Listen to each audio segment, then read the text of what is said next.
SRM university food poison ఘటనపై AP ప్రభుత్వం serious అయింది. ఘటనపై గుంటూరు కలెక్టర్ తమీం అన్సారియా అధ్యక్షతన కమిటీ వేసింది. కమిటీలో విచారణ అధికారిగా తెనాలి సబ్ కలెక్టర్ సంజనా సిన్హా కూడా ఉన్నారు. ఎస్ఆర్ఎం యూనివర్సిటీ ఫుడ్ పాయిజన్ ఘటనపై విచారణ చేపట్టామని 300 మంది విద్యార్థులు ఫుడ్ పాయిజన్ కు గురయ్యారని తెలిపారు Tenali sub collector Sanjana Sinha. Food poison కి గల కారణాలపై ప్రభుత్వానికి నివేదికిస్తామని చెప్పారు. ఏపీ ఎస్ఆర్ఎం యూనివర్సిటీలో విద్యార్థులు నిరసన వ్యక్తం చేస్తున్నారు. రాత్రి పెద్ద ఎత్తున ఆందోళన చేపట్టారు. ఫుడ్ పాయిజన్ కావడంతో 4 రోజుల క్రితం విద్యార్థులు అస్వస్థతకు గురయ్యారు. లక్షల రూపాయల ఫీజులు వసూలు చేస్తూ సరైన భోజనం కూడా పెట్టడం లేదని విద్యార్థులు ఆరోపిస్తున్నారు. నిల్వ ఉంచిన ఆయిల్, ఎగ్స్, కూరగాయలు, పురుగులు పట్టినటువంటి అన్నాన్ని వాడుతున్నారని విద్యార్థులు ఆరోపిస్తున్నారు. ఈ సమస్యను ఎన్నోసార్లు యాజమాన్యం దృష్టికి తీసుకెళ్లినా పట్టించుకోవడం లేదంటున్నారు విద్యార్థులు.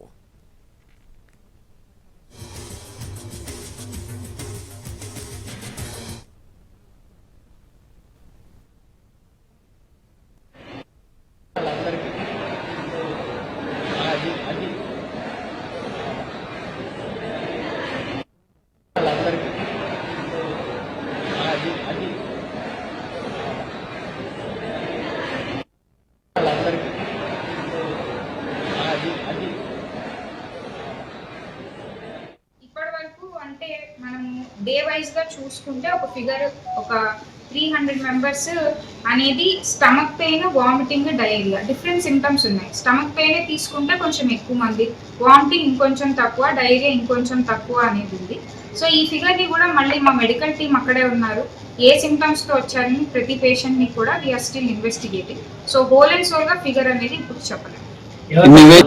ఏంటంటే అయితే ఇప్పటి వరకు ఎవరిది లేదండి. ఆ స్టూడెంట్స్ అందరూ కూడా ఎవరైతే వచ్చి మెడిసిన్స్ తీసుకున్నారో వాళ్ళు మళ్ళీ క్లాసెస్ అటెండ్ అవుతున్నారు. ఇప్పుడు ఇంకా మనకి అవుతోంది, శాంపుల్ కలెక్షన్ అవుతుంది. ఈ టోటల్ ఎక్సర్సైజ్ అయిపోవడానికి ఇంకొంచెం గంటలు పడుతుంది. మళ్ళీ మేము ఇక్కడే కన్వీన్ అయ్యి ఈవినింగ్ వరకు ఒక ప్రిలిమినరీ రిపోర్ట్ ఇస్తాము. టోటల్ కంటామినేషన్ ఏంటి ఏది అనే దానికి మనము టెస్ట్ రిజల్ట్స్ అవైట్ చేస్తాం. ఫస్ట్ మనం దీన్ని కంటైన్ చేయడానికి చూస్తాము. నెక్స్ట్ మళ్ళీ ఇది ఫర్దర్ గా రిపీట్ అవ్వకుండా ఉండడానికి. సో దాని తర్వాత district administration and also government will give us some SOP. SRM university food poison ఘటనపై ఏపీ ప్రభుత్వం సీరియస్ అయింది. ఈ ఘటనపై గుంటూరు కలెక్టర్ తమీం అన్సారియా అధ్యక్షతన ఒక కమిటీ కూడా వేసింది. దీనికి సంబంధించి పూర్తి అప్డేట్ మా ప్రతినిధి రామారావు అందిస్తారు. రామారావు, మళ్ళీ ఏదైతే ఎస్ఆర్ఎం యూనివర్సిటీలో ఫుడ్ పాయిజన్ జరిగి విద్యార్థులు అస్వస్థతకు గురవటం, అలాగనే విద్యార్థులు ఆందోళన చేయటం మీద ప్రభుత్వం కూడా సీరియస్ అయింది. ఎందుకంటే తరచూ ఇలాంటి ఘటనలు చోటు చేసుకోవటం యూనివర్సిటీలో జరుగుతుంది.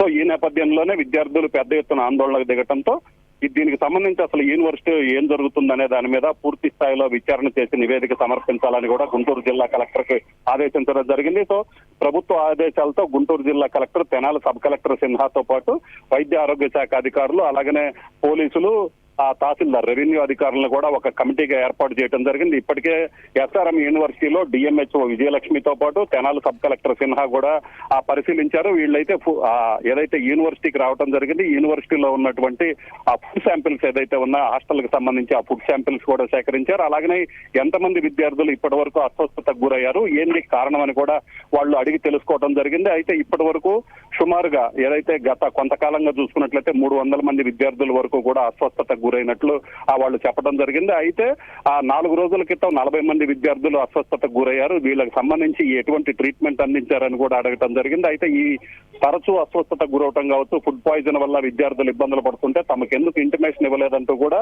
అధికారులు ప్రశ్నించారు. అయితే యూనివర్సిటీలోనే డిస్పెన్సరీ ఉండటంతో డిస్పెన్సరీలో ట్రీట్మెంట్ అయితే ఒక 2 విద్యార్థులకు కొంత ఇబ్బందికరమైన పరిస్థితి ఏర్పడడంతో మంగళగిరి ఎన్ఆర్ఐతో పాటు మణిపాల్ ఆసుపత్రికి కూడా తరలించి చికిత్స అందించామని చెప్పడం జరిగింది. అయితే పూర్తి స్థాయిలో ఏం జరుగుతుంది విద్యార్థులు కూడా విచారిస్తున్నారు. దీనికి సంబంధించి ఇప్పటికే విద్యార్థులతో మాట్లాడటం జరిగింది.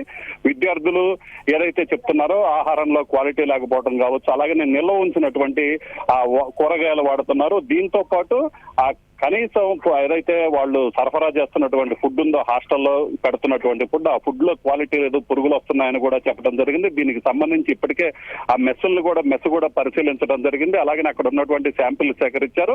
దీంతో పాటు వైద్య ఆరోగ్య శాఖ అధికారులతో పాటు రెవెన్యూ అధికారులు రావడం జరిగింది, పోలీసులు వచ్చారు, అలాగనే తెనాలి సబ్ కలెక్టర్ కూడా రావడం జరిగింది. మొత్తం పూర్తి స్థాయిలో విద్యార్థులను విచారించడంతో పాటు మేనేజ్మెంట్ ను కూడా పూర్తి స్థాయిలో విచారిస్తున్నారు. వీటన్నిటి తర్వాత ఒక నివేదిక తయారు చేసి ప్రభుత్వానికి కూడా అందజేస్తామని చెప్పడం జరిగింది.